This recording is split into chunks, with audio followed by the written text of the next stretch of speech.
Hai guys, apa kabar kalian semua? Welcome back to Ruang Gelap dengan gua Amira.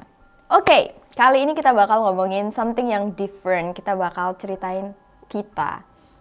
Kayak gua dan Screen. Gua bakal ceritain kalian cerita horor tentang Alas Baluran. Nah, sebenarnya cerita ini kisah nyata yang diceritakan oleh Kak Faris di akun Twitternya @farisandani. Ini kisah yang dialami oleh ibu dan ayahnya. Sebelum kita masuk ke cerita, gue mau kasih tahu dulu info sedikit tentang Alas Baluran. Buat kalian yang belum tahu apa itu Alas Baluran, alas itu artinya hutan dan baluran itu adalah tempat di Situbondo, Jawa Tengah. Jadi Alas Baluran ini adalah hutan baluran. Nah, di sini juga ada Taman Nasional Alas Baluran dan juga daerah ini sering disebut sebagai Afrikanya Pulau Jawa karena memang ditumbuhi oleh pohon-pohon dan rumput-rumputan yang banyak banget. Kalau siang, tempat ini super pretty, bagus banget, rindang, seger. Tapi kalau malam itu, you guys know lah apa yang bakal ada di hutan kalau malam-malam. Keangkeran hutan baluran ini sudah menjadi common knowledge. Apa itu common knowledge? Sudah menjadi hal yang diketahui oleh penduduk sekitar. Dan juga Alas Baluran disebut-sebut sebagai tempat pembuangan mayat jenazah korban G30 SPKI yang jumlahnya ribuan. Jadi memang sejarah Alas Baluran ini sudah sangat kelam. Dan jadi sampai sekarang itu masih sangat mistis. Karena memang banyak terjadi hal-hal atau aktivitas-aktivitas aneh atau pengalaman aneh di Alas Baluran. Oke, langsung aja kita ke cerita. Brace yourself and welcome to Ruang Gelap.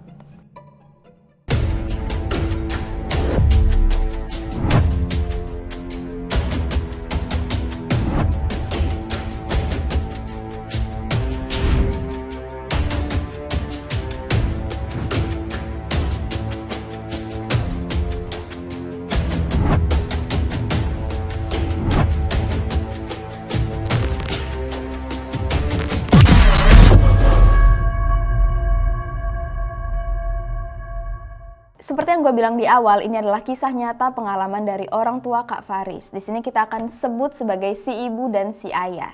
Nah, kejadian pertama yang akan gue ceritain ini terjadi di tahun 1988 atau 1989. Enggak terlalu diingat di tahun yang mana, tapi sekitar tahun ini dan di mudik lebaran. Jadi ceritanya, si ayah dan si ibu ini mau pulang kampung mudik ke tempat lahirnya si ibu, yaitu di Banyuwangi. Nah, mereka berdua ini naik bus malam-malam dari kota Pasuruan. Kenapa mereka pilih bus malam? Itu karena supaya di perjalanan mereka bisa tidur dan nanti kalau udah sampai di Banyuwangi itu udah pagi. Biasanya perjalanan dari Pasuruan ke Banyuwangi memakan waktu sekitar 5-6 jam. Nah, bus mulai berjalan sekitar jam 11. Di situ udah banyak penumpang yang naik langsung tidur karena memang itu tujuannya ya kan. 3 jam awal perjalanan mereka ngelewatin Probolinggo, Keraksaan, Besuki, dan di sini kondisinya udah banyak banget yang tidur karena udah jam 3-an. Waktu sekitar jam 2, si ibu ini kebangun gara-gara dengar supir dan kenek lagi ngobrol. Mereka pada bilang, ini sebentar lagi nih, sebentar lagi. Nah, si ibu ini mikir, apa nih yang sebentar lagi? Ternyata maksud si supir dan si kenek adalah sebentar lagi mereka akan memasuki Alas Baluran. Nah, Alas Baluran ini cuma punya penerangan di awal-awal jalur aja. Pas udah masuk ke dalam itu udah completely gelap gulita. Kanan kiri itu cuma ada pemandangan pohon, gak ada cahaya sama sekali. Para penumpang di belakang pada tidur. Jadi suasananya emang mencekam, apalagi lagi-lagi Alas Baluran ya, yang tempat yang memang terkenal angker. Sekitar 30 menit perjalanan berlangsung dalam keheningan dan kesunyian. Tiba-tiba ada suara anak kecil yang ngomong, "Pak, berhenti Pak. Pak, aku turun di sini ya Pak." Dan waktu itu banyak banget penumpang yang langsung terbangun. Di sini kondisinya semua orang heran, kenapa tiba-tiba ada anak kecil sendirian mau minta turunin di tengah hutan jam 3 malam. Beberapa penumpang yang kebingungan itu langsung nanya, itu siapa yang minta berhenti? Dijawablah oleh si kenek, "Loh Dek, ini di tengah hutan, kamu kenapa mau turun di sini?" Mulai itu semua penumpang di dalam bus langsung istighfar karena mereka udah ngerasa ini pasti ada hal yang aneh dan gak beres. Dijawab sama si anak kecil, "Ini rumahku Pak. Sudahlah, aku turunin di sini aja." Bayangin ya guys, di tengah hutan, sepi, nggak ada pencahayaan, sunyi, tiba-tiba ada anak kecil minta turun di tengah hutan. Itu semua orang udah pada istighfar, udah pada doa. Dan badan si anak kecil itu bener-bener kayak anak SD yang sendirian. Bener-bener nggak masuk akal. Jadi akhirnya oleh si supir itu bus di stop, terus si anak dibiarkan untuk turun. Sekeliling mereka itu semua hutan, pohon-pohon yang tinggi. Gak ada rumah atau perkampungan apapun di daerah sana. Bahkan karena gak ada lampu, emang gak bisa kelihatan itu ada apa aja di bagian sana. Pas bus berhenti, semua penumpang itu langsung berdiri, pengen ngeliat itu mana sih anak kecil yang pengen turun. Dan penampilan anak kecilnya kayak manusia, cuman memang pas dia turun, diliatin sama semua penumpang itu. Ngomong lagi lah si kena ini, rumahnya siapa nih ada di sini? Gak ada rumah di sini dek. Kamu siapa? Kamu setan ya? Ditanya lagi sama si kena ya. Gue juga bingung kenapa dia nanya kayak gitu. Dan ternyata nggak dijawab oleh si anak kecil. Si anak kecilnya cuma jalan, turun, terus masuk ke dalam hutan. Nah waktu itu si supir bus udah mau langsung jalan ninggalin si anak kecil. Tapi ternyata para penumpang itu pada kepo. Mereka bilang, bentar. Tunggu dulu, jangan dijalanin. Kita mau ngelihat anak kecil ini masuk kemana. Jangan-jangan mungkin memang ada rumah. Nah sama mereka liatin tuh anak kecil masuk ke hutan di bagian kiri. Dan tiba-tiba waktu si anak kecil tuh jalan, dia hilang gitu aja. Hilang begitu saja, entah kemana. Langsung lah seisi bus itu astagfirullah, pada ya tau lah ya ibu-ibu kalau takut kayak gimana kan, langsung semua baca-baca doa maksudnya. Beberapa penumpang langsung nyuruh si Pak Supir untuk jalan. Pak jalan Pak, cepet Pak, takut gitu kan. Padahal dari tadi si supir udah mau jalan di stop ya kan. Memang kalau orang penasaran tuh, ya begitulah ya. Nah untuk kalian yang mikir, kejadiannya nggak terlalu serem. Nah ini masih ada satu cerita lagi. Sama, ini masih dialami oleh si ibu. Tapi kejadiannya 2 tahun sebelum kejadian si anak kecil ini.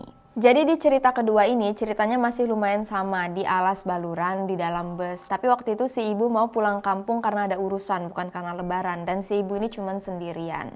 Jadi si ibu pernah berangkat naik bus dari kota Pasuruan menuju Banyuwangi di malam hari. Sendirian kan, sekitar jam 10. Nah waktu itu tuh nggak terlalu rame, cuman emang lumayan padat.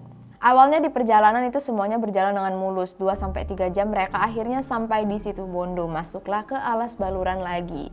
Nah tiba-tiba bus yang tadi itu kecepatannya sangat tinggi, tiba-tiba itu kayak lambat banget sampai banyak orang yang bangun dan nanya ke supir, Pak kenapa ini lama banget, kita kapan sampainya kalau lama?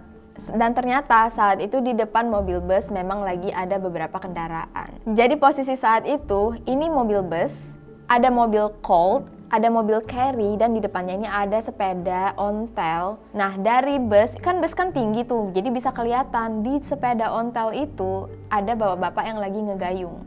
Yalah kan, namanya sepeda pasti ada yang gayung.